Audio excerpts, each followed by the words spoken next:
This is my family history and in regard to its connection with the church in Blairgowrie. My parents, Cecil and Euphemia Dingwall, to be formal, Cease and Faye, were living in Blairgowrie in the 50s with my older brother Jim and myself. My father was a builder. We lived, first of all, in Hillside Cottage, right next door to what was then St Andrew's Church, with the Reverend Howison as minister. My father was a builder. My brother was known for his footballing skills. And we all attended St Andrew's every Sunday, all services and Sunday schools. We were there for the day. Now, despite living next door, my father had us on the church doorstep every Sunday at 10:30 in the morning, hail, rain or snow. My father was a lieutenant in the BBs, and my elder brother was in the BBs. For some unknown reason, I went to Cubs. And in fact, at that point, there was a jamboree held at Blair Athol, which I went from here, and we met up with hundreds of scouts and cubs and guides and brownies. And in amongst the brownies from Galashiels was one Esther Elizabeth Beattie, now known as my wife. My mother also taught in Sunday school and was an active guild member. And on Communion Sundays, Sunday school sat upstairs. And if you got into the front pew, you could look down and count the bald heads. My father got a half. My parents, and therefore us, were also heavily involved in the Berry Pickers mission every year. And in 1956, my parents, and I have here the result of this, were commissioned as missionaries in the Church of Scotland. They went for a year to St Combs. We'll come to that next. But this was the Bible that my father received from the session and the office bearers, and my mother received from the guild. So I'm sitting here looking at one document that is of interest. It's dated the 21st of February 1956, which day the Foreign Mission Committee, being met and constituted, considered my father's application for service. He was recommended by the Reverend Howison and Dr. V. Stewart in Blairgowrie, and Mr. Hayes in Blairgowrie, which I think would all have been elders. Pete Norrell, who stayed in Stanley, he was my father's commanding officer in the TA, and I know Pete. And my father's medical certificate was satisfactory, and on the recommendation of the subcommittee, the committee agreed to appoint my father as missionary of the church to the Calabar mission in the first instance, and that's his letter of appointment. Now, when my parents went to St Combs in Edinburgh, we were sent to Cunningham House Home for Missionaries' Children in Edinburgh. An interesting place. However, back to my parents. Whilst at Hope Waddell, my father was really engaged in rebuilding it and remodelling some of it, and was also involved in preaching in the outlying villages.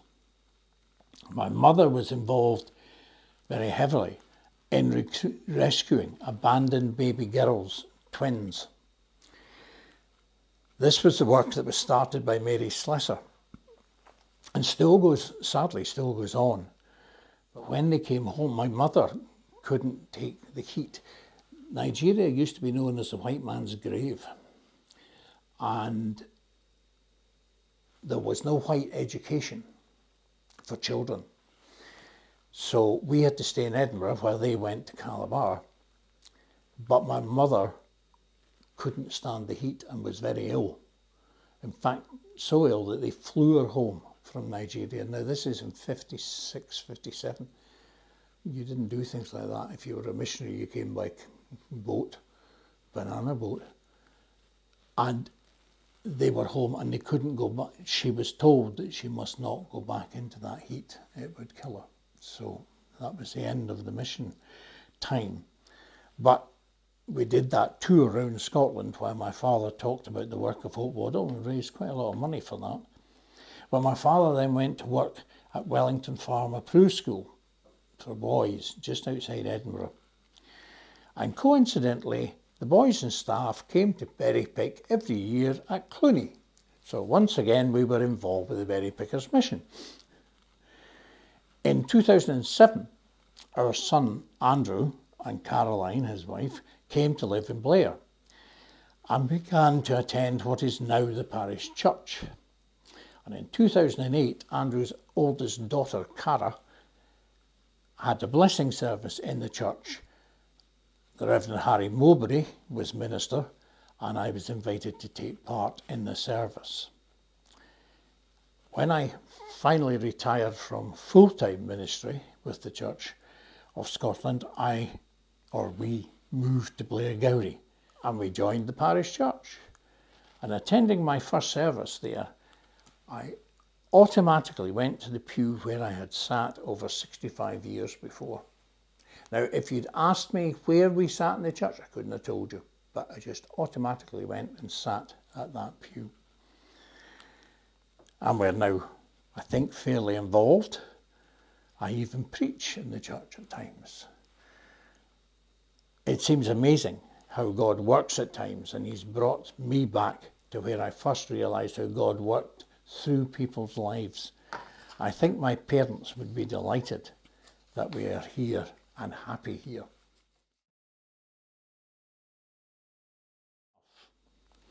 Blairgowrie is where I have the best memories of my childhood. I was even photographed, I know that's been in the PA. I'm right in there in the middle of the back row. But I had an interesting memory of Blairgowrie School, because basically I'm left-handed, and at that time that wasn't a good thing to be, and we got belted frequently. The only question I have is, why did they belt my right hand when I was using my left hand? I don't know. But being thrown, I stayed left-handed. I know that Sunday school was, the halls, both halls were full. Because we had Bible class, and we had what would now be the creche, and we had the middle of the primary age. And I know my brother was there, and he was 5 years older than me, so obviously there was, as well as the Bible class, there was obviously something else, a senior Sunday school or something. But that was, our Sunday morning went from 10:30 on the doorstep of the kirk, home about 7:30, 8:15 at night. Sandwiches, if we were lucky, in the hall. I frequently had to go down to the chip shop on a Sunday night to get a fish supper for the manse and come back to our house where he would be and put it in his briefcase. The briefcase must have been minging, but there it was. He took it back. I'm trying to see if I can't remember his first name. I mean, he was Mr. Howison. But I do know some stories about him. He came in, my grandmother was brought up in the Free Church, very staunch. And she was out visiting us in Blairgowrie on a cold winter's night, and he was in the house, and he nearly took her off because he suddenly said, "You know, when I die, How am I go to hell? It has to be warmer than here. My grandmother virtually fainted off the settee. But he had a sense of humour. He was from the Gorbals. I'm very proud of it. I kept attending church while we were in Blairgowrie and then when I was in Edinburgh. And then, and in my teenage years, still went. And then I decided to go on Seaside Mission, which has an interesting set of initials. It was Church of Scotland Seaside Mission, CSSM. Come single, soon married. And I was. Where I consciously met Esther was at Port Seaton. And the mission there was big. We were working from 10 o'clock in the morning. The first year I went, it was 10 o'clock in the morning till 8:30, 9 o'clock at night. And we had games for the children and we were doing visitation on all the, I would call them chalets, but actually they were sheds that we had down at Port Seaton then. And then the second year, there were 3 or 4 of us who wanted to not to finish it at 8:30, 9, but in fact to go down to the gate to the camp for kind of 10 o'clock time when the pubs were empty and do some music and talk to the teenagers coming in. And that took off. It was great. And I remember one night, I think this was when the whole thing kind of had to be got under control, because there was a visiting tent mission living in the hall with us. And they came out and picked us off the benches on the prom where we'd all flaked out. They came out about 3 or 4 in the morning. They realised we hadn't come in, so they came looking for us and they found us on these benches and took it. I mean, I woke up in the church hall, but I had no recollection of getting there, but that's how we got there. But after that, I do remember there was a meeting about trying to get this under control and what hours we would do and so on. And so some of us managed to get a long lie every morning because we didn't start until after lunchtime. But so that was there, and that's when, yes, I made a commitment then. And throughout my life since then, church has always been a part of it. And we've stayed all over the country because eventually I was a qualified social worker and then a senior social worker and then a principal social worker. But then I developed ME and I had to resign and retire. At that time, I literally could do very little, but sitting for hours, and it eventually dawned that I should try to answer a call that I'd had several times, the view to going into ministry, but it was never the right time. I had this exciting thing to do and that exciting project to run. However, I applied to the 3 ancient colleges in Scotland to see if I could get in to do training for the ministry, and I was accepted by all 3. Typical. So off I go to Aberdeen. I am there a week and I am approached and asked to become a warden in halls, which meant I would get a flat, I get fed. It was quite a big saving. And after the exam results came out, I was summoned to see the head of school. And I assumed there was going to be a problem. There was, because the problem was they had decided in their wisdom, don't talk to the student, but in their wisdom it had been decided I would do a full Bachelor of Theology. So suddenly I've gone from a pass mark of 7 or 8 to 9 plus. And then I said, and yes, well, we want you to do that. And at the same time, you'll do an honours degree. Oh, goody. I have a first class honours. It was fun afterwards, because when I left Aberdeen, I left with 6 weeks preaching. That was all, on the Black Isle. And I did that, and in the midst of that, I had a phone call from the Congregational Church. Would I be prepared to go to England? Well, I could, but it would be difficult because Andrew would be in his last year at school. He'd be in 6th year. But you see, God works in mysterious ways. Because when I did go home that weekend, and Andrew came home and said he wasn't staying on at school. He wanted to go to uni, he had a place on the course, and he had accommodation. And then we went to Staffordshire, just a wee distance away from Auckland Towers. Far enough away not to hear the noise or the traffic, close enough to get the free tickets.